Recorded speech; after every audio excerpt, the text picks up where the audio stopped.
మూడవ వచనాన్ని మరొకసారి చదువుకుందాం. మీరు మంచి విషయములో ఆసక్తి ఆసక్తి గలవారైతే మీకు మీకు హాని చేయువాడెవడు? ఆమేన్. హల్లెలూయా. మనకి ఏ విషయంలో ఆసక్తి ఉండాలి? మంచి అనే విషయంలో ఆసక్తిగా మనం ఉన్నప్పుడు నీకు హాని చేయువాడెవడు అని ఇక్కడ రాశాడు. పేతురు భక్తులు మాట్లాడుతున్నారు. మంచి అంటే ఏంటండి అసలు? ఇదేంటండి మంచి అంటే తెలియని వాళ్ళే ఉంటారా? మంచి అంటే మనం ఈ లోకంలో మనం చేసే ఎన్నో విషయాలలో, మన పనిలో, ప్రవర్తనలో మంచి అనేది ఒకటి ఉంది. అది లేకపోతే అసలు ఈ భూమి మీద మనం బ్రతకలేం. మంచి, రెండవది చెడు. అంటే మంచి ఉందంటే చెడు కూడా ఉంది కదా.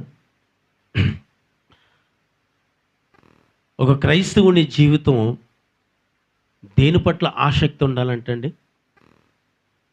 మంచి అనే విషయం మీద ఆసక్తి ఉండాలి. ఎప్పుడైతే మంచి అనే విషయంలో ఆసక్తిగా ఉంటామో అప్పుడు నీకు హాని ఎవడు చేయగలడు అన్నాడు. ఆమేన్. హల్లెలూయా. హాని చేయటం అంటే ఏంటండి?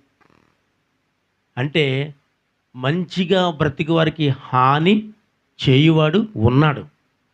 కాబట్టి దాని నుంచి రక్షించి దేవుడు మనకున్నాడు. ఆమేన్. హల్లెలూయా. హల్లెలూయా. అయితే ప్రతి విషయంలో మనము మంచి పట్ల ఆసక్తి కలిగి ఉండాలి.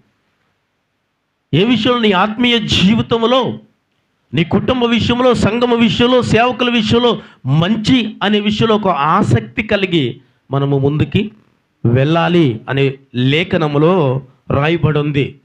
మంచిగా ఒకవేళ ఉంటే, మీరు ఒకవేళ దీని నిమిత్తము శ్రమపడి, మీరు చెప్పండి, దేని నిమిత్తం శ్రమ పడితే? మంచి విషయంలో శ్రమ ఉందా లేదా? ఉందండి. మంచిగా బ్రతికేవానికి శ్రమ ఉంది.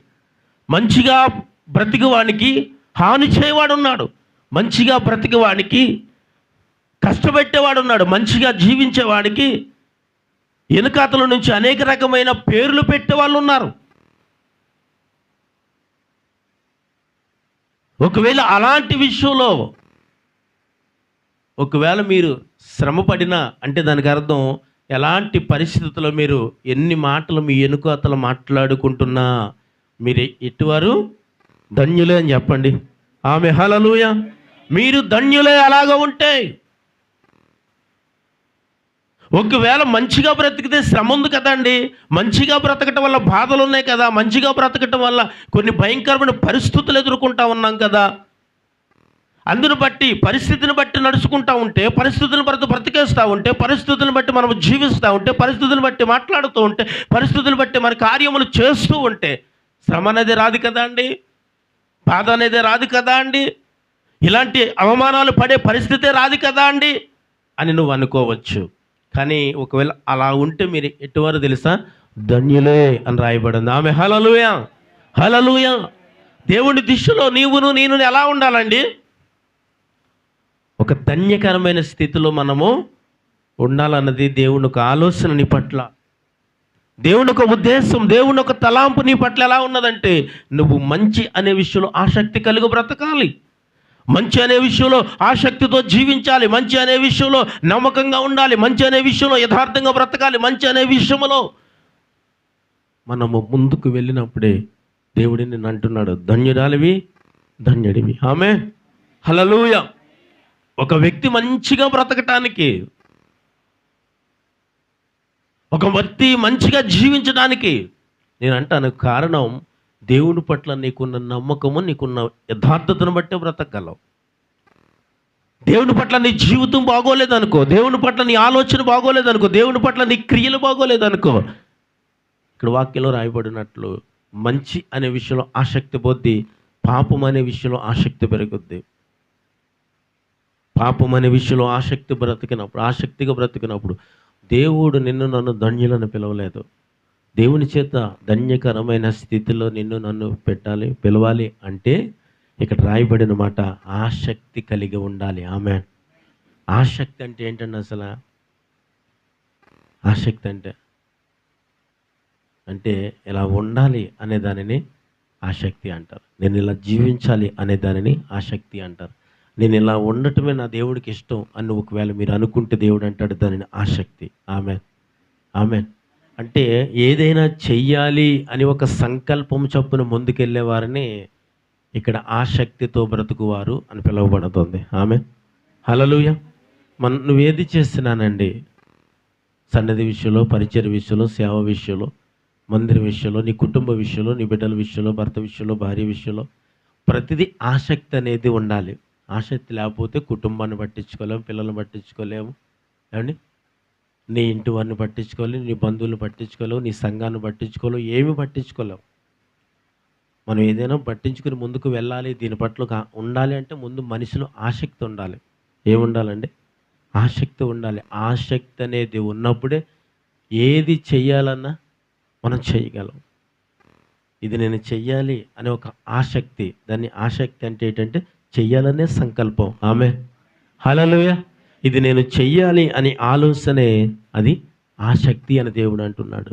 ఇది చెయ్యాలి అనే ఆలోచన ఎప్పుడు వస్తుంది ఒక మనిషికి అంటే, తప్పు చేయాలనే ఆలోచన కలిగినప్పుడు, తప్పుడు జీవితంలో జీవించినప్పుడు ఆసక్తి ఉంటుంది. మంచి చేయాలనే ఆలోచన కలిగినప్పుడు, ఆ వ్యక్తి మంచిగా బ్రతికినప్పుడు ఆసక్తి ఉంటుంది. రెండు రకాల ఆసక్తులు ఉన్నాయి. కానీ దేవుడు అన్నాడు, ప్రతి విషయంలో ఆసక్తి కలిగి ఉండేవారు ధన్యులనలేదు అన్నాడండి. నువ్వు పాపం చేసినప్పుడు నువ్వు ధన్యురాలివి, ధన్యుడివి, నువ్వు తప్పు చేసినప్పుడు నువ్వు ధన్యుడివి, ధన్యురాలివి అని ఇక్కడ రాయబడలేదు. ఏమని రాయబడిందో తెలుసా అండి? మీరు మంచి విషయములలో ఆసక్తి. మంచి విషయము. మంచి అని దేన్ని అంటామండి? మంచి అని దేన్ని అంటావేటండి పాస్టర్ గారు? మంచి అని మనం చేసే ప్రతి మంచి పనిని బట్టి తెలుస్తుంది. ఆమేన్, హల్లెలూయా. నువ్వు ఎందుకు మంచి పని చేసినప్పుడు, చెడ్డ పని చేసినప్పుడు, మంచి పని చేసినప్పుడు ఏమో పొడుగుతారు, చెడ్డ పని చేసినప్పుడు ఎందుకని? ఎందుకంటే చెడ్డ పని చేసినప్పుడు నీలో మంచితనం ఏమాత్రం లేదని వారు తిడతారు. అదే మంచి పని చేస్తే వెరీ గుడ్, మంచి పని చేస్తావు అంటే, ఒక వ్యక్తి నిన్ను పొగడటానికో, ఒక వ్యక్తి నిన్ను వెరీ గుడ్ పర్సన్ అని నిన్ను పిలువబడటానికో, నీ నీ ఆలోచనలో ఉన్న మంచి నిన్ను, ఈ లోకంలో ఉన్న వ్యక్తి నిన్ను పొగడటానికి కారణమైతే, పరలోకంలో ఉన్న తండ్రి అంటున్నాడు, నువ్వు మంచి అనే విషయంలో నువ్వు ఒకవేళ నమ్మకంగా ఉండు, నీవు ధన్యురాలివి, ధన్యుడివి. ఆమేన్. వా, నీవు మమ్మల్ని నీ తట్టు తిప్పిన ఎడల మేము తిరుగుతాము, మా పూర్ణ స్థితిని మరలా మాకు. ఆమేన్, హల్లెలూయా. ఇక్కడ ప్రార్థన ఏమని ఉందో తెలుసా? ప్రభువా, మమ్మలను నీ తట్టు తిప్పు.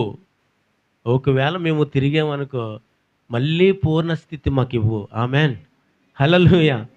ఏమండి, అంటే వీరు మంచిని కోల్పోయారు, వీరు పరిశుద్ధతను కోల్పోయారు, అవిధేయతలో బ్రతుకుతున్నారు, తప్పుడు జీవితంలో బ్రతుకుతూ మళ్ళీ దేవుని పాదాల దగ్గరకు వచ్చి అంటున్నారు, యెహోవా నీవు మమ్మల్ని నీ తట్టు తిప్పు ప్రభువా.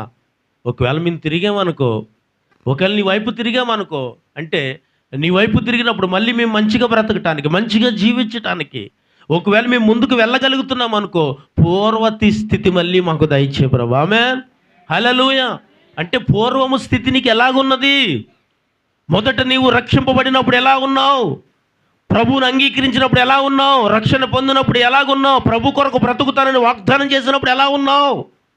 దేవా, నీ కొరకే బ్రతుకుతానయ్యా, నీ సన్నిధి కొరకు బ్రతుకుతా, సేవల కొరకు బ్రతుకుతా, సంఘము కొరకు బ్రతుకుతా, విశ్వాసముగా నమ్మకంగా నీ సన్నిధిలో యథార్థంగా బ్రతుకుతా అని నీవు చేయబడిన తీర్మానము, నీవు చేయబడిన వాగ్దానమును బట్టి దేవుడు నిన్ను తన వైపు తిప్పి, ఇంత గొప్ప రక్షణ ఎంతో బలమైనది, నీ పాపాన్ని కడిగి, శాపాన్ని కడిగి, అవిధేయతను తీసి, వ్యతిరేకతను తొలగించి ఒక పవిత్రమైన వ్యక్తిగా కడగటానికి కారణమైన బలమైన రక్షణ పొందినప్పుడు నీ స్థితి ఎలాగున్నది? అందుకే అంటున్నాడు, ఆ పూర్వము స్థితి మరలా నాకు ఇమ్ము నాయనా. నిజంగా మిమ్మల్ని మీరు ఇప్పుడు దేవుని ఎదుట పరీక్షించండి. నువ్వు రక్షణ పొందినప్పుడు నువ్వు చేసిన వాగ్దానం ఏంటి? ప్రభువుని అంగీకరించిన మొదటి దినాలలో నువ్వు చేసిన ప్రార్థన ఏంటి? యేసుక్రీస్తు ప్రభువుని అంగీకరించిన దినములలో నీవు దేవుని సన్నిధిలో చేసుకున్న వాగ్దానం ఏమిటి? దేవుని కొరకు ఎలా బ్రతుకుతాను, దేవుని కొరకు ఎలా బ్రతుకుతాను, సంఘం కొరకు, సేవకుల కొరకు ఎలా జీవిస్తానని నీవు చేయబడిన వాగ్దానములు ఏమిటి? అంటే ఆ దినములలో నువ్వు చేయబడిన వాగ్దానముకు తగినట్లు బ్రతికితే దేవుడు నీకు ఇచ్చిన ఆశీర్వాదములేంటి? ఈరోజు వాటన్నిటిని కోల్పోయి, ఆశీర్వాదములు కోల్పోయి, అవమానములు పొందుతూ, నిందలు పొందుతూ, వ్యతిరేకంగా బ్రతుకుతూ ఉండటానికి కారణం ఏంటంటే నీ స్థితి మారింది, నీ ఆలోచన, నీ విధానము, నీ నడవడిక, నీ ప్రవర్తనని అన్నీ మారిపోయి. అందుకే ఇక్కడ రాయబడి ఉంది, ప్రభువా నువ్వు నన్ను నీ తట్టు తిప్పుకో ప్రభువా, ఒకవేళ నేను తిరిగాననుకో ప్రభువా, పూర్వస్థితి మరలా నాకు ఇవ్వ. ఆమేన్, హల్లెలూయా. చూడండి అక్కడ అంటున్నమాట, నేను తిరిగితే మరలా నా పూర్వస్థితి నాకు ఇస్తావా?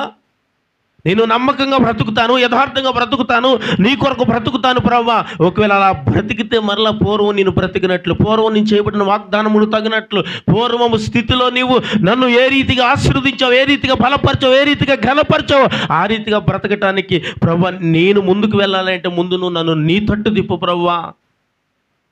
ఆమేన్, హల్లెలూయా. అంటే దేవుని తట్టు నువ్వు తిరగాలి. మొట్టమొదటగా ఆయనకి చేయబడిన వాగ్దానం ప్రతి దినం జ్ఞాపకం చేసుకోవాలి. ఆయన కొరకు బ్రతుకుతానని చేయబడిన వాగ్దానమునకు తగినట్లు బ్రతకాలి.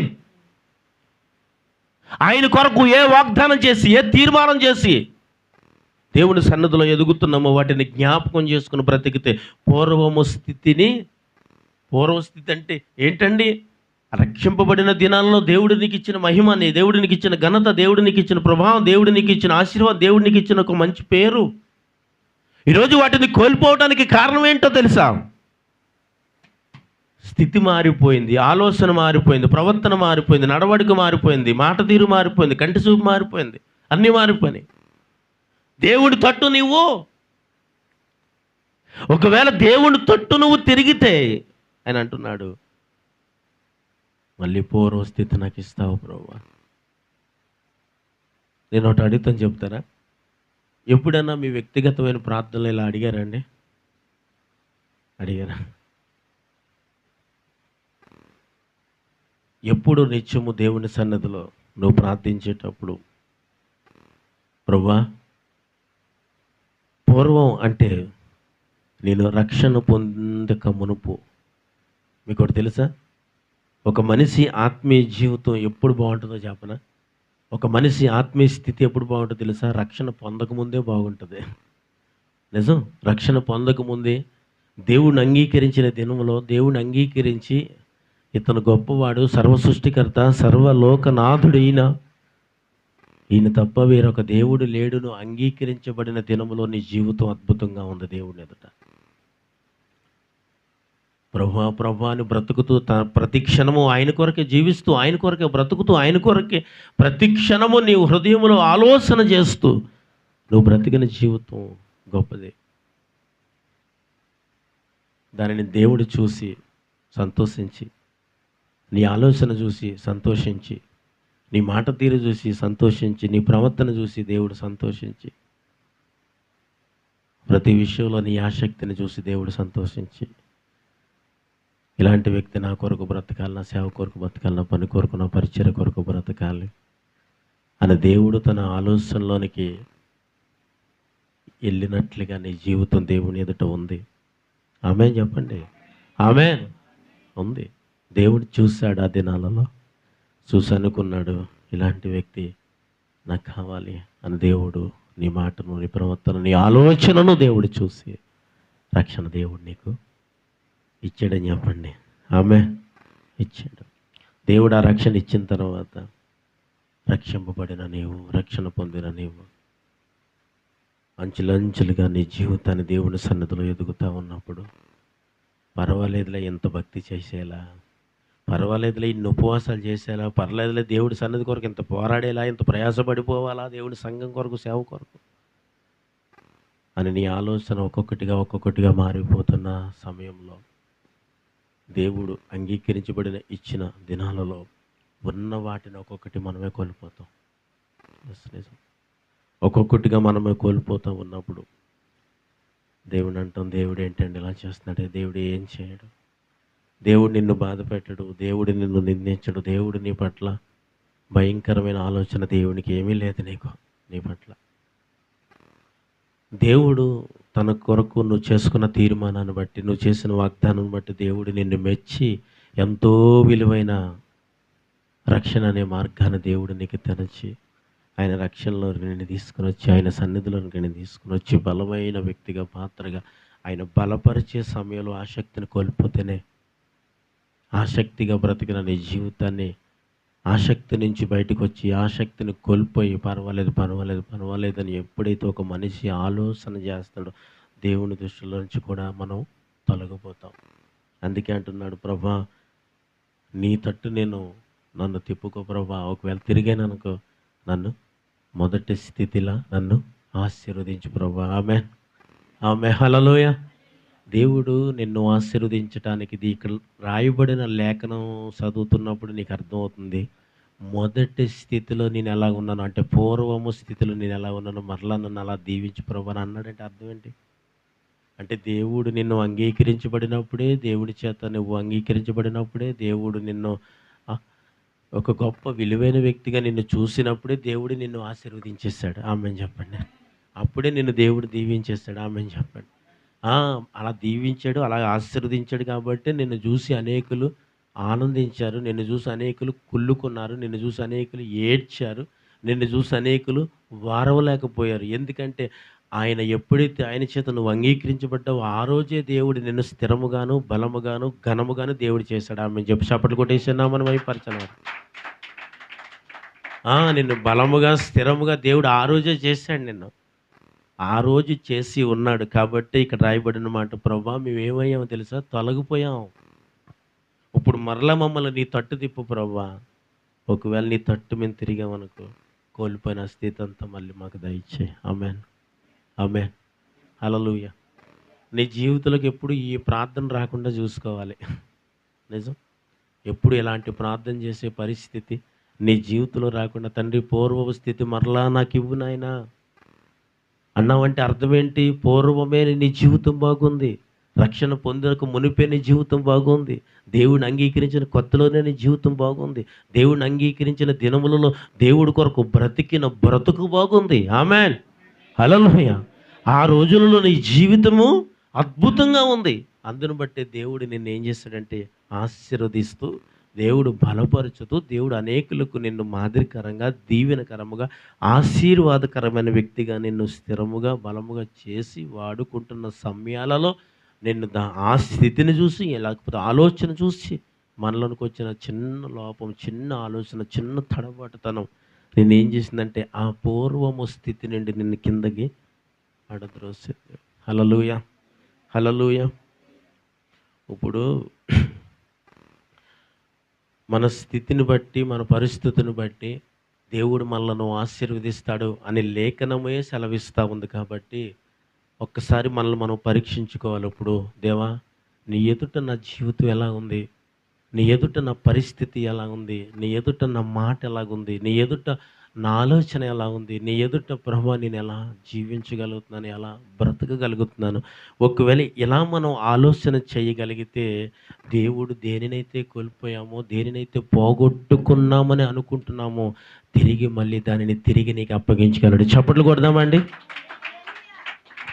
తిరిగి మరలా దాన్ని నీకు అప్పగించగలడు. ఎందుకో తెలుసా అండి, దేవుడి దగ్గర మనం చేయాల్సింది ఇది. ఎప్పటికప్పుడు నీ జీవితాన్ని పరీక్షించుకోవాలి, నీ ఆలోచన పరీక్షించుకోవాలి, నీ ప్రార్థనలో పరీక్షించుకోవాలి. ప్రతి ఒక్కటి ప్రార్థించటం అంటే నిన్ను నీవు పరీక్షించుకుంటూ ప్రార్థించాలి. నిజం. ఇప్పుడు నేను ఎలా ఉన్నాను, ఒకప్పుడు ఎంత ప్రార్థన చేశాను, ఒకప్పుడు ఎలా ప్రార్థన చేశాను, ఒకప్పుడు ఎలా బ్రతికాను, ఒకప్పుడు ఎలా జీవించాను, ఒకప్పుడు అంటే రక్షణ పొందక మునుపు ఉన్న దినాల్లోకి వెళ్ళిపోవాలి మనం. ఒకవేళ అలా ఆలోచించగలిగినప్పుడు దేవుడు నిన్ను, నీ ఆసక్తిని దేవుడు చూస్తాడు. దేవా మేము ఎక్కడున్నాం? చెరలోనున్నాం, మమ్మల్ని ఏం చేయ నువ్వు అంటే ఈ చెరలో నుండి దేవుడు నిన్ను ఎప్పుడు ఇడిపించాడో తెలుసా? అసలు చెరలో నువ్వు బంధింపబడ్డావు అనగా, చెర అంటే పాపం అనే చెర, త్రాగుడనే చెర, వ్యభిచారం అనే చెర, లోకం అనే చెర, నీ చెడిపోయిన తలాంపులనే చెర, పేదరికం అనే చెర, అనారోగ్యం అనే చెర, నీ ఆలోచన చెడగొట్టిన చెర. ఈ చెరలో బ్రతుకుతున్న నీ జీవితాన్ని యేసుక్రీస్తు ప్రభుకు అంగీకరించబడినప్పుడే ఆ చెరలో నుంచి నీ దేవుడు నిన్ను విడిపించాడు. చప్పట్లు కొట్టాలి మరి. ఆ చెరలో నుండి దేవుడు నిన్ను ఏ బంధకాలలో బంధింపబడ్డావో, ఏ భయంకరమైన పరిస్థితుల్లో బంధింపబడ్డావో, ఏ ఆలోచనలో బంధింపబడ్డావో, ఏ తప్పుడు ఆలోచనలో బంధింపబడ్డావో వాటిలో నుంచి, ఆ చెరలో నుంచి, ఆ బంధకాలలో నుంచి దేవుడు నిన్ను ఏం చేస్తాడు చెప్పండి? విడిపించాడు. మేము రక్షణ నొందునట్లు, నేను రక్షణ పొందినట్లు ప్రభువా ఆ భయంకరమైన చెరలోంచి నాకు విడుదల కావాలి. ఆమె చెప్పండి. హల్లెలూయా. ముఖక్రాంతి అంటే ఏంటండి? దేవుడి సన్నిధి. దేవుని సన్నిధిని కోల్పోయినప్పుడు దేనికి అప్పగింపబడతాం తెలుసా? చెరకు అప్పగింపబడతాం. దేవుని సన్నిధిని కోల్పోయి ఆయన ముఖక్రాంతి కోల్పోవటం అంటే ఆయన వెలిగేనండి. అంటే చీకటిలో మనము ఉన్నాము అంటే చెరలో మనము ఉండిపోయామని అర్థం. ప్రభువా నేను చెరలో నుండి నన్ను విడిపించు ప్రభువా. దేవుడు ఈ లోకం అనే చెర నుండి, పాపం అనే చెర నుండి, అవిధేత అనే చెర నుండి, తప్పు అనే చెరలో నుండి దేవుడు నిన్ను విడిపించి ఆయన రక్షణ ఇచ్చి నిన్ను ఆయన ముఖక్రాంతి అంటే ఆయన సన్నిధిలో ఉండుటకు దేవుడు నీకు అధికారం ఇచ్చి తీసుకొచ్చి కూర్చొండబెట్టిన నీ పూర్వ స్థితిని మరలా మరచిపోతే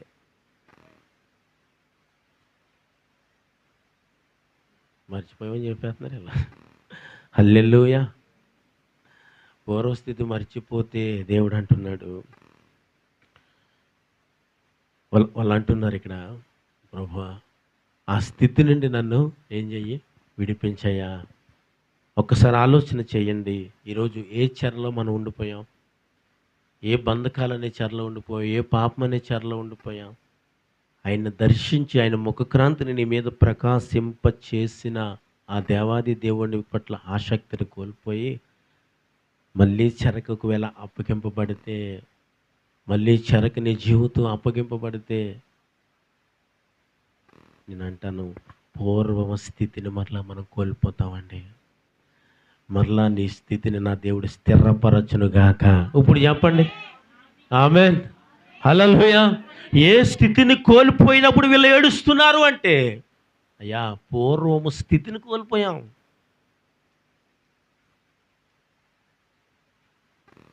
ఇదేంటండి అసలు ఈ లేఖనం చదువుతూ ఉంటే ఏమనిపిస్తుందంటే, పూర్వం స్థితిని కోల్పోయామంటే ఏంటండి?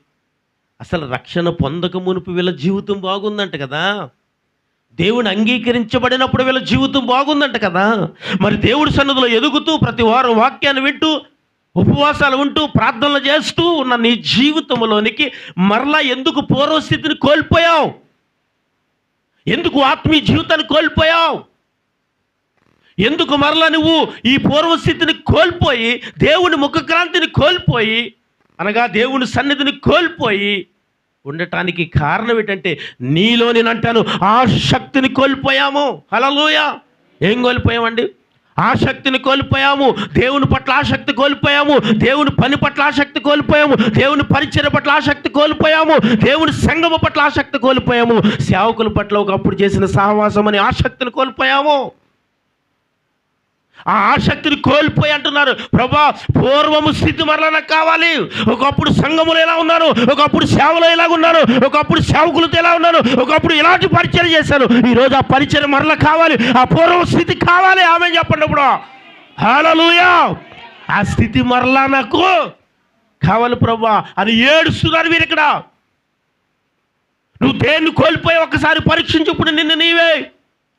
దేన్ని కోల్పోతే మళ్ళీ ఇలా మనం ప్రార్థించాలి, దేన్ని కోల్పోతే ఇలా ఏడవాలి, దేన్ని కోల్పోతే దేవుని సంఘని సన్నిధిలో ఈ రీతిగా ప్రభు నీ ముఖకాంతిని కోల్పోయానయ్యా, నీ ముఖకాంతిని నాకు ఇవ్వు. పూర్వస్థితిని కోల్పోయానయ్యా, ఆ పూర్వస్థితి మరలా నాకు ఇవ్వు. నీ సన్నిధిలో నమ్మకాన్ని కోల్పోయానయ్యా, ఆ నమ్మకాన్ని నాకు ఇవ్వు. నీ సన్నిధిలో యథార్థమైన జీవితాన్ని కోల్పోయానయ్యా, ఆ యథార్థమైన జీవితాన్ని నాకు ఇవ్వు. ఆమె హల్లెలూయా. దేనిని కోల్పోయావో ఈ దినము దేవుడు అంటున్నాడు, తిరిగి మరలా స్థితిని నీకు ఇవ్వాలంటే దేవుని సన్నిధిలో నువ్వు చేయాల్సింది ఒకటే, ప్రభా పూర్వము స్థితి మరలా నాకు కావాలి ప్రభా. ఆమె హల్లెలూయా. ఆ కోల్పోయిన స్థితి, ఆ కోల్పోయిన ప్రార్థన అనే అనుభవం, ఆ కోల్పోయిన ఉపవాసం అనే అనుభవం, కోల్పోయిన సంఘ సహవాసం అనే అనుభవం, కోల్పోయిన సేవకుల సహవాసం అనే అనుభవం, దేనిని కోల్పోయావో మళ్ళీ దేవుని ఎదుట నువ్వు పరీక్షించుకొని ఒకవేళ అడగగలిగితే నా దేవుడు మరలా నీకు ఇస్తాడే. హల్లెలూయా, హల్లెలూయా. దేనిని కోల్పోతే ఇలా ఏడలాడు. ఇలా ఏడటానికి కారణం ఏంటంటే కోల్పోయాను ప్రభువా, మొదటి స్థితి నేను కోల్పోయాను. నువ్వు కోల్పోయిన దాన్ని తిరిగి పొందాలి. ఆమేన్. ఎందుకంటే దేవుడు ఇచ్చేవాడే కానీ తీసుకునేవాడు. ఈరోజు దేవుడు నీ యొద్ద నుంచి ఏం తీసుకున్నాడో నేనంటాను ఒకసారి, ప్రభువా ఆ కోల్పోయింది నీ దగ్గర నుంచి ఏదైతే నేను కోల్పోయానో తిరిగి మరలా దాన్ని పొందటానికి నాకు ఏం కావాలో తెలుసా? ఆసక్తి కావాలి ప్రభువా. ఆమేన్. హల్లెలూయా. ఏం కావాలి చెప్పండి? ఆసక్తి కావాలి. దేని పట్ల ఆసక్తి ఉండాలి మనకి? దేవుని పట్ల, దేవుని పని పట్ల, దేవుని ఆలోచన పట్ల, ఇలా దేవుని విషయంలో ఎన్నో విషయాలలో ఆసక్తిగా కలిగి ఒకవేళ నువ్వు బ్రతికితే కోల్పోయిన మరలా నీ ఆత్మీయ జీవితం, నీ ఆశీర్వాదం, మరి నువ్వు ఎలా జీవించవు అప్పుడు దేవుని సన్నిధిలో అలా బ్రతకటానికి దేవుడు ఆ స్థితిని నీకు ఆమె ఇప్పుడు చెప్పండి ఆమె హల్లెలూయా. ఆ స్థితిని మరలా నీకు నాకు దేవుడు ఇవ్వాలి అంటే మనం చేయాల్సింది, ప్రభువా ఏం కావాలి నాకు? అది లెక్క. ఆమె ఆసక్తి కావాలి. ఆసక్తితో నేను నీ సన్నిధిలో ఉండాలి ప్రభువా. నేను ఇది చెయ్యాలని ఒక ఆలోచనతో నేను ఉండాలి ప్రభువా. నేను ఇలా ఉండాలని ఒక ఆలోచనతో నేను బ్రతకాలి ప్రభువా అని ఎప్పుడైతే నీ జీవితంలో ఒక ఆసక్తి కలిగి నువ్వు ప్రార్థన చేస్తావో, ఒక ఆసక్తి కలిగి ఎలా ఉండగలుగుతావు దేవుని సన్నిధిలో. రక్షణ పొందిన కొత్తలో దేవుడు నిన్ను ఆశీర్వదించాడు. రక్షణ పొందిన కొత్తలో బహుబలంగా నేను దేవుడు వాడుకున్నాడు. ఇలాంటి విషయాలు ఆమె చెప్పరు, మొహలంగా చూస్తారు. ఇప్పుడు చెప్పరు ఇలాంటప్పుడు ఆమెనని. హల్లెలూయా. ఇలాంటి స్థితిలో మరలా దేవుడు నిన్ను తీసుకెళ్ళి నిలవబెట్టాలి, కట్టాలి, చెయ్యాలంటే మనం అడగాల్సింది, ప్రభువా నాకు ఏం కావాలి తెలుసు? ఆసక్తి కావాలయ్యా. మనకు కొన్ని విషయాలు ఆసక్తి ఉంటుంది. ఏ విషయంలో? అది ఏదో మీరే చెప్పండి పాస్టర్ గారు అన్నట్టు అందరు నా వైపు చూస్తున్నారు అండి. అంతేనండి. ఇప్పుడు మీకు ఈరోజు ఒక మంచి చేపో మటనో చికెనో తినాలని అన్నది ఇంకో, అది ఆసక్తి అంటామా? లేకపోతే తినాలనిపించిందండి అంటామా? మనకు ఆసక్తి అది, నాకు చేప కావాలని, నాకు చికెన్ కావాలని. అంటే మీకు అర్థమయ్యేటట్టు చెప్తున్నాను. అంటే ఇది శరీర సంబంధమైన ఆహారం కదా, నేను చెప్పేది ఆత్మ సంబంధమైన ఆహారం. ఏంటి అది తినాలంటే మీకు ఒక ఆశ ఉండాలి ముందు. అని మంచి నీకు ఏదైనా ఒక చారియో ఒక మంచి షర్ట్ కొనుక్కోవాలని అనిపించింది అనుకో, కొనుక్కోవాలనిపించిందండి అంటావా? లేకపోతే అది కొనుక్కోవాలనిపించిందండి అంటావా? అది కొనుక్కోవాలని ఎందుకు అనిపించింది మనకి? దాన్ని ఏమంటాం? ఆసక్తి. అది అంటే ఆసక్తి అంటే ఏంటి తెలుసు? దాన్ని ఇష్టపడటమే. ఆమె హల్లెలూయా. నీకు ఏది కావాలనుకున్నావు దాన్ని ఇష్టపడటమే ఆసక్తి అన్నాడు దేవుడు. ఇష్టం లేకుండా వెళ్ళి చీర కొనుక్కుంటారా అమ్మ మీరు? ఇష్టం లేకుండా వెళ్ళి షర్టు ప్యాంటు కొనుక్కుంటారా? ఇష్టం లేకుండా మీరు ఏమైనా పనులు చేస్తారండి? ఏమండి ఇలా వ్యాపారానికి వెళ్ళదు, ఏమండి మీరు ఈరోజు పని చేయలేదని అన్నానుక, ఇవాళ ఏం బాగాలేదు నాకు అంటే దానికి అర్థం ఏంటంటే నీకు చెయ్యాలని అనిపించలేదు కాబట్టి అది ఏదైనా చెయ్యాలని అనిపిస్తేనే ఏదైనా చేస్తావు. హల్లెలూయా. నేను అంటాను అలా చెయ్యాలని అనిపించే ఆసక్తి దేవుడు అంటున్నాడు ఇక్కడ. ఏం ఆసక్తి ఇది? దేవుని పని పట్ల దేవుని ఆలోచన కలిగి ఉండాలి. ఇవాళ ఉపవాసం ఉండాలనిపించిందండి అనే ఆసక్తి ఎప్పుడైనా ఉందా? ఇవాళ ప్రార్థించాలనిపించిందండి, ఆసక్తి ఉందా? ఇవాళ దేవుని సన్నిధిలో ఇలా గడపాలనిపించిందండి, ఆసక్తి ఉందా? ఇవాళ అంతా బైబిల్ చదవాలని ఉందండి, ఆసక్తి ఉందా? ఈ రోజంతా దేవుడితో గడపాలని ఉందండి, ఆసక్తి ఉందా? ఈ రోజంతా ప్రార్థన చేసేద్దాం అనుకుంటున్నానండి, ఆసక్తి ఉందా? ఒకవేళ దీనిని ఏమంటారు? ఆత్మ సంబంధమైన ఆసక్తి ఇది. ఆమేన్. నేను అంటాను ఆత్మ సంబంధమైన ఆసక్తి ఒక 2%, 5% ఉంటే శరీర సంబంధమైన ఆసక్తి 99% ఉంటుంది. హల్లెలూయా. నిజమండి, 99% శరీర సంబంధమైన ఆసక్తి ఉంటుంది. ఈరోజు ఇది తినాలనుకున్నాను, ఈరోజు ఇది చేయాలనుకున్నాను, ఈరోజు అది చేయాలనుకున్నాను, ఈరోజు అక్కడికి వెళ్ళాలనుకున్నాను, ఈరోజు ఇక్కడికి వెళ్ళాలనుకున్నాను అని ఎన్ని రకాలుగా మనం చెప్పగలం. కానీ ఈరోజు ఉపవాసం ఉండాలనుకున్నాను, ఈరోజు ప్రార్థన చేద్దాం అనుకున్నాను, ఈరోజు బైబిల్ చదువుదాం అనుకున్నాను, ఈరోజు సేవకులతో ఉందాం అనుకున్నాను, ఈరోజు సావాసం చేద్దాం అనుకు, ఏది దేవుడు అంటున్నాడు దీని ఆసక్తి. నీ శరీర సంబంధమైన విషయంలో కలిగి ఉన్న ఆసక్తులు 99% అంటే ఒక 5-2% మాత్రమే దేవుడి పట్ల నీకున్న ఆసక్తి. ఇక్కడ ఈ గ్రంథములు అనగా బైబిల్లో మనం అనేకులను చూడగలిగినప్పుడు 99% దేవుడి పట్ల ఆసక్తి ఉంటే ఒక 5%, 2%, 3% మాత్రమే వారి పట్ల ఆసక్తి కలిగిన వాళ్ళు కనిపిస్తారు. పాత నిబంధనలు కొత్త 8% దేవుడి పట్ల ఆసక్తి కలిగి ఉంటారు. వారి శరీర నిమిత్తము 1% కూడా ఆసక్తి లేని వారు కాబట్టి జీవ గ్రంథంలో వారు రాయబడ్డారు. చప్పటి కూడా వేస్తున్నామని మహింపరచండి. 1% కూడా వారి శరీరం పట్ల, లేకపోతే వారికి ఉన్న ఆశలు, వారికి ఉన్న కోరికలు, వారికి ఉన్న శరీర సంబంధమైన ఆశలు ప్రతి దానిని చంపి దేవుని కొరకు 100% ఆసక్తి కలిగిన బ్రతికిన వారు కాబట్టి బైబిల్ గ్రంథంలో రాయబడ్డారు వారు. ఈరోజు నీ కొరకు ఒక వ్యక్తి, ఒక మనిషి నీ కొరకు, లేకపోతే సంఘంలో ఒక వ్యక్తి నీ కొరకు చెప్పుకునే ఆసక్తి నీకు లేకపోతే, ఇక్కడ దేవుడు వారిని ఉన్న ఆసక్తిని చూసేసి ఈ జీవగ్రంథంలో వారి పేర్లే రాయబడ్డాయి అంటే వారు ఎంత ఆసక్తి కలిగిన వారై అన్నారు. వారు మోయాబీ స్త్రీ ఋతు, ఆమె పేరు మీద ఒక గ్రంథమే రాయబడింది. ఆమెకున్నది ఆసక్తి అని అంటారా? దేవుడి చేత తునీకరించబడినదండి మోయాబి. అలాంటి ఒక వ్యక్తి దేవుడి కొరకు నిలవబడితే దేవుడు ఎలా ఎన్నుకున్నాడు? ఎందుకంటే దేవుడి పట్ల తనకున్న ఆసక్తి ఏంటో తెలుసా? జీవితంలో అన్నీ కోల్పోయింది. అన్నీ కోల్పోవడం ఏంటి? భర్తను కోల్పోయిందండి. మామయ్య గారు చనిపోయారు, మా అద్దె గారు అందరూ చనిపోయారు, ఎవరు లేరు. అందరూ 3 స్త్రీల్లో మిగిలారు. తోటికోడలు, ఆమె, అత్తగారు, వారు 3 మిగిలారు. అమ్మ, నీ భర్తలు ఇంకా చనిపోయారు కాబట్టి ఇంకా తిరిగి మీ అమ్మగారి ఇళ్ళకి మీరు వెళ్ళిపోండి, ఇంకా నేను పోషించే స్థితి నాకు లేదు. ఈ వయసులో మరలా నేను గర్భం ధరించి కొడుకులు కానీ నీకు ఇచ్చి వివాహం చేసే స్థితి నా దగ్గర లేదు. కాబట్టి తిరిగి మీ ఇళ్ళకి మీరు పోండి అని చెప్పినప్పుడు ఒక ఆవిడ చాలా ఈజీగా తప్పించుకుంది, వెళ్ళిపోయింది. కానీ రూతు అయితే తన అత్తను విడిచిపోలేదు. అత్తమ్మ, మన ఇద్దరిని మరణం తప్ప వేరే పరచడానికి వీరలేదు. నువ్వు నమ్ముకున్న దేవుడు నా దేవుడు, నీ జనము నా జనము అనే ఒక గొప్ప ఆలోచనతో, ఒక గొప్ప ఆసక్తితో రూతమ్మ ఎవరిని వెంబడించింది చెప్పండి? తన అత్తైన నయోమిని వెంబడించి నిజమైన దేవుణ్ణి తెలుసుకుందండి. ఆమె చెప్పండి, నిజమైన దేవుణ్ణి తెలుసుకుంది. ఎప్పుడైతే నిజమైన దేవుణ్ణి తెలుసుకుందో ఆమె గర్భము నుండి క్రీస్తు భూమి మీద రావడానికి కారణం స్త్రీ అయిపోయింది. చప్పట్లు కొట్టాలి.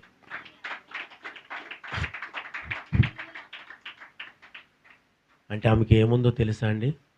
ఏముంది చెప్పండి? ఎవరి పట్ల ఎంత ఆసక్తి ఉంది అది? అసలు ఆ గ్రంథానికి ఎవరి పేరు రావాలంటే అసలు నయోమి పేరే కదండి రావాలి.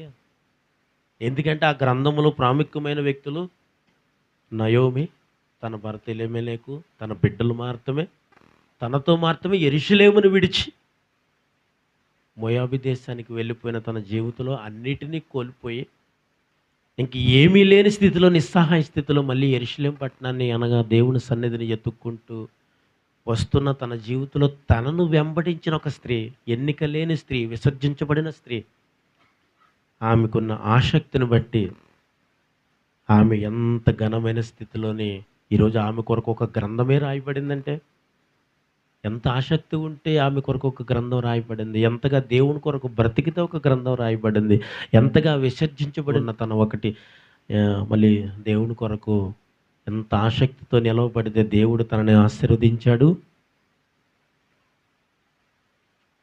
నేనంటాను, ఎలాంటి పరిస్థితులు, ఎలాంటి శాపములు, ఎలాంటి వ్యతిరేకతలు, ఎలాంటి అవిధేయతలు ఎక్కడ ఉన్నా, ఎప్పుడున్నా, ఎక్కడ పడిపోయినా నేను అంటాను, ఒక ఆసక్తితో నువ్వు ప్రార్థన చేస్తే దానికి సమాధానం నా దేవుడే ఇస్తాడు. ఆమె చెప్పండి, దానికి సమాధానం నా దేవుడే ఇస్తాడు. ఎలా తెలుసా? కోల్పోయిన నీ స్థితిని మరలా తిరిగి నీకు ఇవ్వటమే. ఆమె హల్లెలూయా.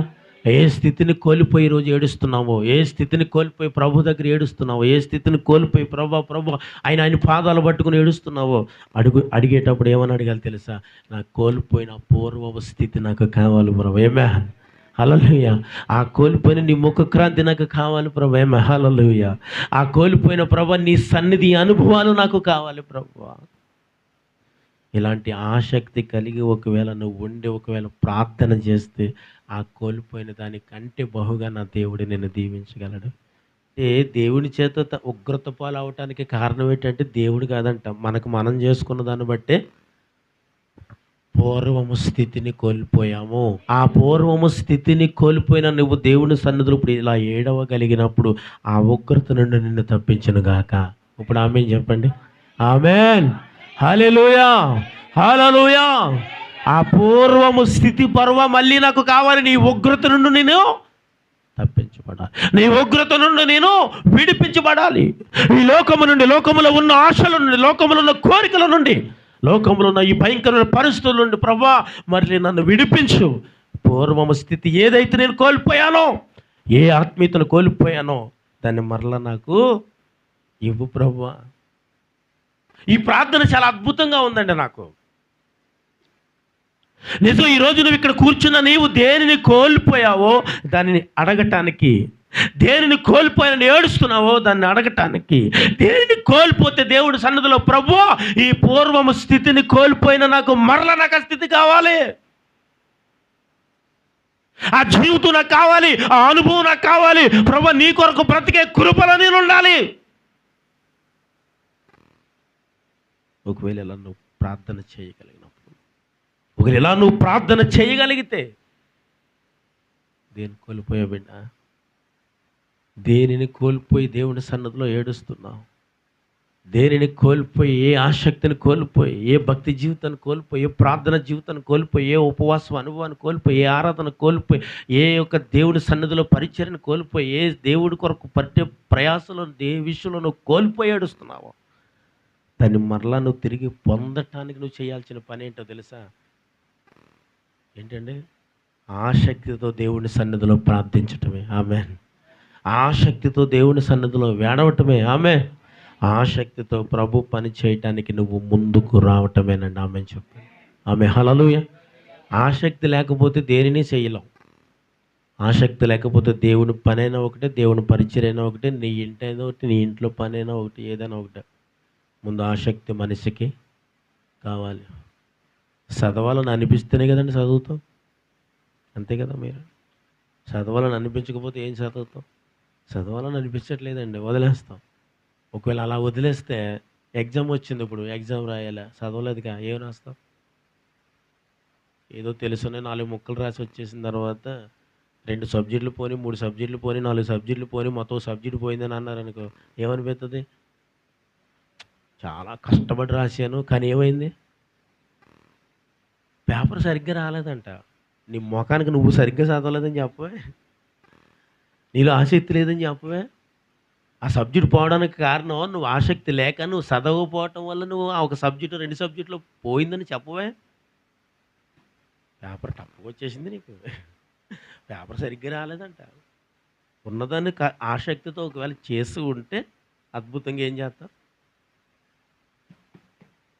అందుకనే ఏ విషయంలోనైనా ఆసక్తి ఉండాలి. ఆమెను చెప్పండి.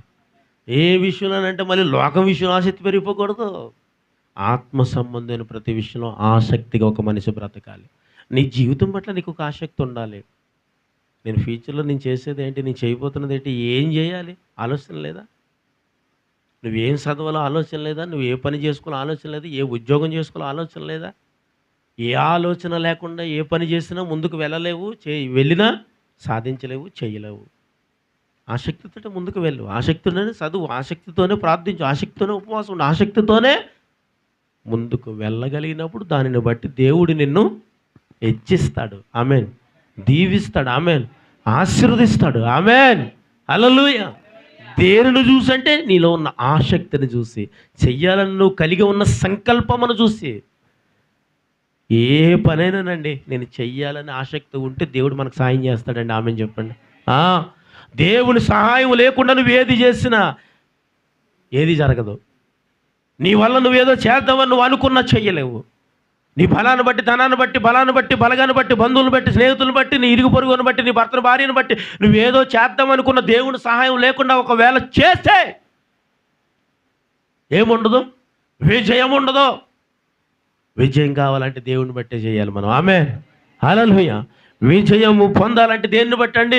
దేవుని పట్ల నీకున్న ఆసక్తిని బట్టే.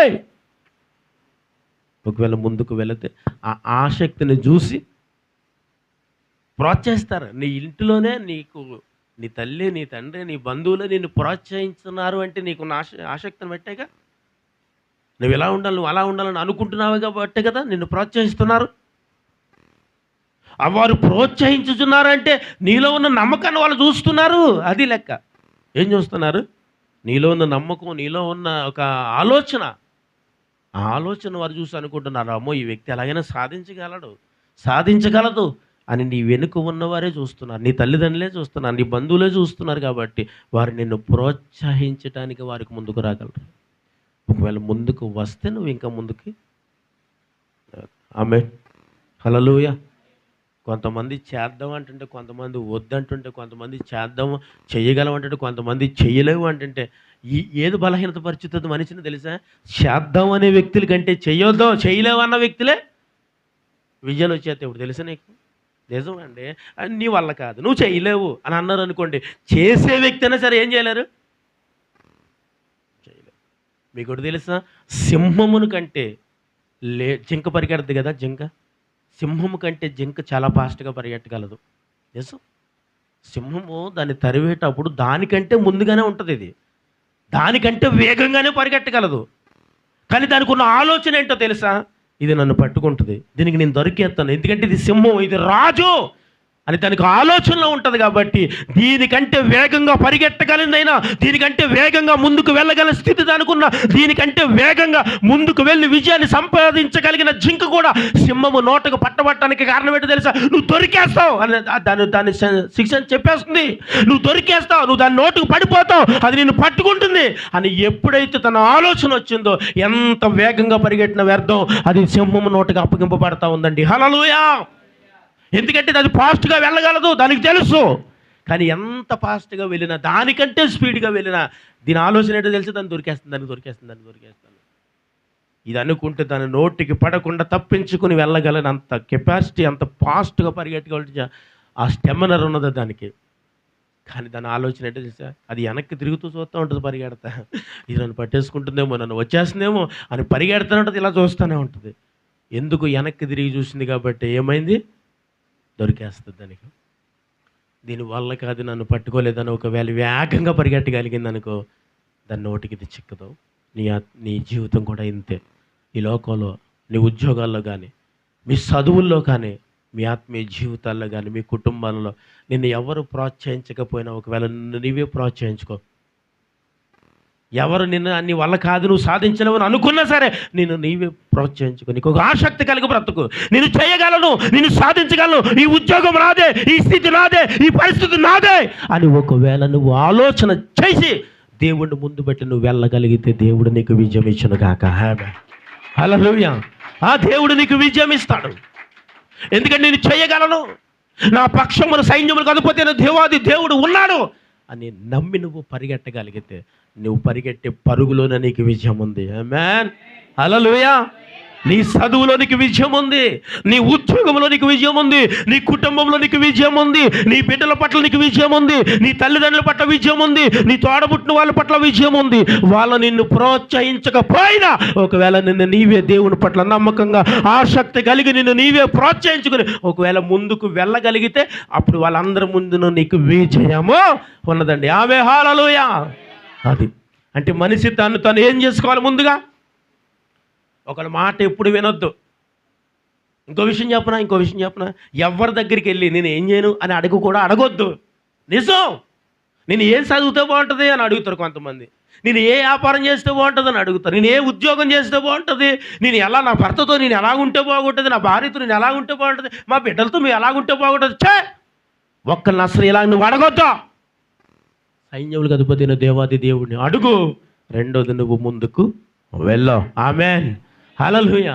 ఎందుకంటే ఎవరిని అడిగినా నిన్ను ప్రోత్సహించేవారు ఉండరు, ఎవరిని అడిగినా ఇది చెయ్యని చెప్పేవారు ఉండరు, ఎవరిని అడిగినా నువ్వు ఇది చెయ్యగలవా అంటారే కానీ నువ్వు చెయ్యగలవా అనే వాళ్ళు ఎవరు ఉండరు నీకు. నేను చెప్తున్నాను, ఆయన మాత్రమే ఉంటాడు. ఆయన మాత్రం అంటాడు నువ్వు చేయగలవు, అందుకే బలాజీడా లే అన్నాడా? ఎందుకంటే ఆయనకు బలం ఉండదని ఆయనకి తెలిసిందా లేదా? ఆయనైతే నీ యుద్ధం చేయగలడని అనుకున్నాడు లేదా? సో దేవుడు నిన్ను కూడా అంటున్నాడు, నువ్వేదైతే చేయాలని ఆసక్తి కలిగి ఉన్నావు నా దేవుడు అంటున్నాడు, ఈ 2026లో దాన్ని సాధించగలవు. చప్పట్లు కొట్టండి. ఆసక్తితో ముందుకు వెళ్ళండి. ఎవరో ఏదో అన్న మాటను పట్టుకుని ఆగిపోవద్దు. ఎవరో ఏదో చెప్పారని ఆగిపోవద్దు. నీ ఆత్మీయతలు ఆగిపోవద్దు, ఆసక్తులు ఆగిపోవద్దు, చదువుల్లో ఆగిపోవద్దు, ఉద్యోగాల విషయంలో ఆగిపోవద్దు, వ్యాపారాల విషయంలో ఆగిపోవద్దు, కుటుంబ విషయంలో, బిడ్డల విషయంలో, భార్య విషయంలో, ఏ విషయంలో ఆగిపోవద్దు. దేవుడిని అడగటం, ఆసక్తితో ముందుకు వెళ్ళటమే. ఆమేన్, హల్లెలూయా. ఎవరిని అడగాలండి? అందుని బట్టే. ఎవరి దగ్గరికి వెళ్ళి అడగొద్దు నేను ఏం చేయాలి అంటే, నువ్వేం చేయాలో ఎదుటి వ్యక్తి చెప్పాలా నీకు అంటే, ఏం చేయాలో నీకే తెలియలేదు, ఏం చేయాలో నీకే ఆలోచన లేదు, ఏం చేస్తే మంచిదో, ఏం చేస్తే బాగుంటుందో నీకే తెలియదు. అయితే అంటే దేని పట్ల ఆసక్తి నీకు లేదు. ఆసక్తి కలిగి ఉండు. ఏది చేయాలని అనుకుంటున్నావో, ఇది నేను చేయాలనుకుంటున్నాను, అంతే చెప్పు, అంతే ధైర్యంగా. నిన్ను ఎవ్వరు ప్రోత్సహించకపోయినా సరే నువ్వు ఏదైతే చేయాలనుకున్నావు దాన్ని చెయ్యి, అంతే. ఆమె నేను అంటాను, అవన్నీ కూడా మంచి పట్ల ఆసక్తి కలిగి. ఆమె ఏది పడుతుంది అంటే పాపం శాపంలోకి వెళ్ళిపోయి లోక సంబంధమైన విషయాల్లో పడిపోయి నేను చేద్దాం అనుకున్నాను. దేవుడు నిన్ను ఏం చేయడు? ఏ విషయంలో ఆసక్తి కలిగి ఉండమన్నాడు? తీయండి అందరూ ఒకసారి. 1 పేతురు 3:13 చదవండి ఒకసారి. ఏ విషయంలో? మీరు మంచి విషయములలో ఆసక్తి గలవారైతే మీకు హాని చేయవాడెవడు? ఆమేన్, హల్లెలూయా. ఎవడు హాని చేయగలడు నీకు? ఎవడు హాని చేయాలనుకున్నా నీ ఉన్న సంకల్పం గొప్పది, నీ ఆలోచన గొప్పది, నీ ఉన్నతమైన తలాంపులు గొప్పవి. దేవుడి కొరకు నువ్వు చేయబడిన ఏర్పాటు, నువ్వు చేయబడిన సంకల్పము, నువ్వు చేయబడిన ఆలోచన గొప్పది. కాబట్టి ఇలాంటి ఆలోచనలు ముందుకు వెళుతున్నప్పుడు ఎవడు నీకు అపాయం చేయాలనుకున్నా, ఎవడు నీ మీదకి రావాలనుకున్నా వాడిని నోళ్ళను మూచి, వాడి క్రియలను వాడు అన్నిటినీ ఆనచి దేవుడు నీకు అంటున్నాడు, నీవు ధన్యుడు, అంతే. ఆమేన్, హల్లెలూయా. అందుకే మంచి అనే ప్రతి విషయంలో ఆసక్తి కలిగి ఉండవు. తప్పు, పాపం, శాపకరమైన పరిస్థితుల్లో ఆలోచన కలిగి ఉండద్దు. అలాంటి ఆలోచన ఉంటే దేవుడు అంటున్నాడు, తీసేసి ఏం చేయాలి? మంచి అనే ఆలోచనల విషయంలో ఆసక్తి గలవారైతే, ఒకవేళ దాని నిమిత్తం ఒకవేళ నువ్వు శ్రమ పడినా నీవు ధన్యుడివి, ధన్యురాలివి. ఆమేన్, ఆమేన్. దేవుడు అంటున్నమాట, నీవు ధన్యురాలివి, ధన్యుడివి. ఎప్పుడో తెలుసా? మంచి అనే ప్రతి విషయంలో ఆసక్తి కలిగి ఉండండి. నువ్వు మాట్లాడే మాట మంచిదే ఉండాలి, నువ్వు చూసే చూపు మంచిదే ఉండాలి, నీ నడవడిక మంచిదే ఉండాలి, నీ ఆలోచన మంచిదే ఉండాలి, నీ చేతి పని మంచిదే ఉండాలి. నువ్వు చేసే ప్రతిదీ మంచిదయ్యి ఉంటేనే దానికి తగిన ఫలము దేవుడు నీకు. ఆమేన్. దానికి తగిన ఫలమే దేవుడు అంటున్నాడు. ఏంటో తెలుసా? ధన్యకరమైన స్థితి. ఆమేన్. ఇంకెందుకంటే ఏం కావాలి మనకి? ఆస్తులు కావాలా, అంతస్తులు కావాలంటే దేవుడి చేత నువ్వు మంచిదానివి, మంచోడు అని అనిపించుకోవడానికంటే మించిన దేవుడు ఏం కావాలి? ఏమొద్దు. దేవుని చేత ఒకవేళ నువ్వు అలా ఎంచబడితే ఈ లోకంలో ఉన్న ప్రతి ఒక్కరూ నేను అనే మాట, మంచోడు, మంచిదే, చాలా మంచిదండి ఇవిడే, చాలా మంచోడండి ఈయన అని ఎందుకంటారు తెలుసా? నీలో ఉన్న ఆసక్తి, నీలో ఉన్న మంచితనం వారికి క్రియల రూపంలో ప్రకటించబడిపోతుంది. కాబట్టి వాళ్ళు తెలుసుకుని నీ కొరకు వాళ్ళు మంచిగా. అలా ఒకవేళ నువ్వు బ్రతికితే నా దేవుడు అన్నాడు, నీవు ధన్యురాలివి, ధన్యుడివి. ఆమెను చెప్పండి. అందరు లేచి నిలబడండి, అందరు లేచి నిలబడండి. ఆసక్తితో నిలవబడండి. అందరూ ఆసక్తితో నిలవబడు. ప్రభా, నేను నీ సన్నిధిలో ఇలాంటి ఆసక్తితో ఉన్నానని చెప్పండి.